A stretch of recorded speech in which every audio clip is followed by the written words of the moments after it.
Friends, this is मानिनी होळकर आणि आज मी परत आली आहे एका छानशा स्टोरीसोबत.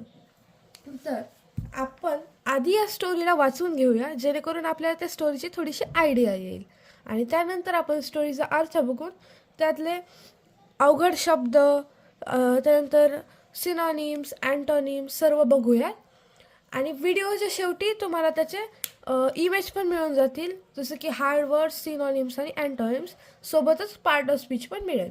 तर चला आधी आपण स्टोरीला वाचून घेऊया. द स्टोरीचं नाव आहे Sheba and the monkey. Let's read. Shiba, the queen of jungle, was very fond of babies. Once she announced, I order all animals to come to my palace with their babies. The animal who has the most beautiful baby will be awarded a prize.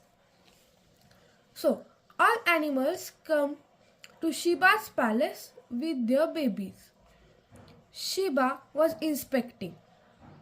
She came to a monkey and said, "What ugly baby! You will not get the prize." The baby monkey started to cry. The monkey said, "What a foolish queen she is! Who wants her prize? You are my jewel, my dear child. You are more precious than anything under the sky."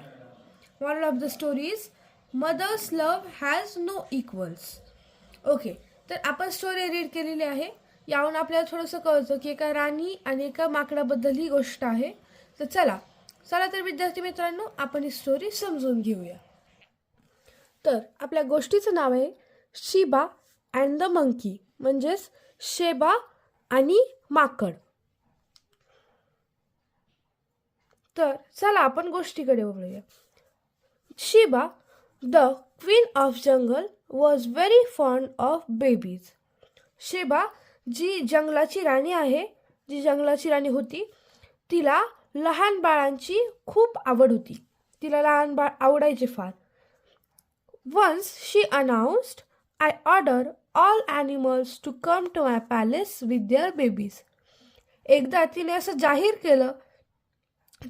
घोषित केलं की मी आदेश करते सर्व प्राण्यांनी त्यांच्या बाळासह माझ्या राजवाड्यात यायचं आहे. The animal who has the most beautiful baby will be awarded a prize. आणि ज्याच्या बाळाचे रूप सर्वात सुंदर असेल, जो खूप छान दिसत असेल, त्याला एक बक्षीस दिलं जाईल, असं शेबाने घोषित केलं. चला पुढच्या पॅराकडे जाऊया. All animals came to Sheba's palace with their babies. सर्व प्राणी आपल्या बाळांसोबत शेबाच्या राजवाड्यात आले. Sheba was इन्स्पेक्टिंग. शेबा प्रत्येक बाळाची तपासणी करत होती. तर इन्स्पेक्टिंग म्हणजे काय? तपासणी. इन्स्पेक्टिंग म्हणजे तपासणी करणे. Sheba came to a monkey and said. त्यावेळेस म्हणजे तपासणी करताना ती एका माकडाजवळ आली आणि म्हणाली, "what an ugly baby! You will not get the prize." तुझं बाळ किती कुरूप आहे, किती कुरूप बाळ आहे हे, तुला बक्षीस नक्कीच मिळणार नाही. अगली म्हणजे काय? कुरूप. ओके, हे वर्ड्स बघा. त्यानंतर पुढचा paragraph. The baby monkey started to cry. हे ऐकून माकडाचे बाळ रडू लागले. तेव्हा the monkey said, "what a foolish queen she is, who wants her price."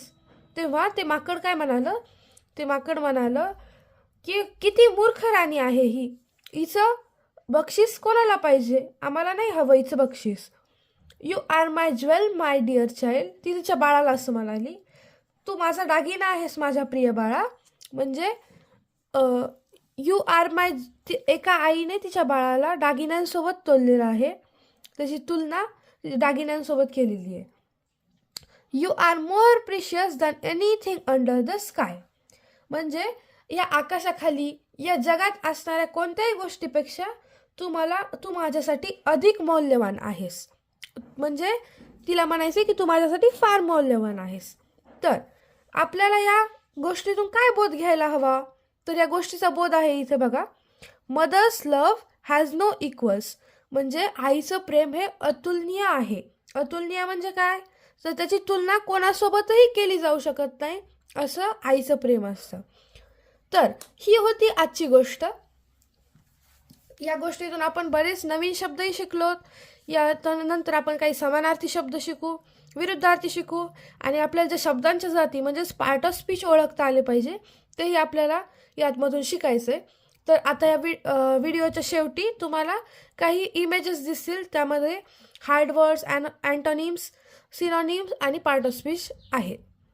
असेच जर नवीन नवीन गोष्टींचे व्हिडिओ बघायचे असतील तर माझ्या चॅनलला सबस्क्राईब करा, लाईक करा आणि शेअर करा, आणि माझ्यासोबत असेच जोडलेले राहा.